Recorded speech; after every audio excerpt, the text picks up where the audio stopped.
Telangana DGP CV आनंद ने police officers को सख्त वार्निंग दी है। एक रिव्यू मीटिंग के दौरान डीजीपी ने कहा कि डिपार्टमेंट के 4 ऑफिसर्स बार बार समझाने के बावजूद अपने काम करने के तरीके में सुधार नहीं ला रहे हैं। डीजीपी ने साफ कहा कि अगर इन ऑफिसर्स ने अपना काम करने का तरीका नहीं बदला तो डिपार्टमेंटल एक्शन लिया जाएगा। उन्होंने ऑफिसर्स को अपनी जिम्मेदारी ठीक से निभाने और काम में बेहतरी लाने की हिदायत दी। న్యాయం ధర్మం గురించి మాట్లాడడం చూద్దాం, ఇంకా ఇంప్రూవ్మెంట్ వస్తుందా లేదా.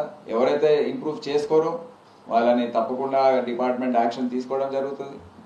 ఇప్పుడు కూడా రాష్ట్రంలో 3-4 ఆఫీసర్లు వాళ్ళని ఐడెంటిఫై చేశాం.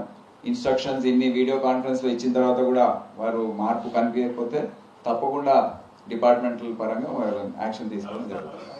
లాస్ట్ న్యాయం ధర్మం గురించి మాట్లాడడం చూద్దాం, ఇంకా ఇంప్రూవ్మెంట్ వస్తుందా లేదా. ఎవరైతే ఇంప్రూవ్ చేసుకోరో వాళ్ళని తప్పకుండా డిపార్ట్మెంట్ యాక్షన్ తీసుకోవడం జరుగుతుంది. ఇప్పుడు కూడా రాష్ట్రంలో 3-4 ఆఫీసర్లు వాళ్ళని ఐడెంటిఫై చేశాం. ఇన్స్ట్రక్షన్స్ ఇన్ని వీడియో కాన్ఫరెన్స్లో ఇచ్చిన తర్వాత కూడా వారు మార్పు కనిపించకపోతే తప్పకుండా డిపార్ట్మెంటల్ పరంగా యాక్షన్ తీసుకోవడం జరుగుతుంది. లాస్ట్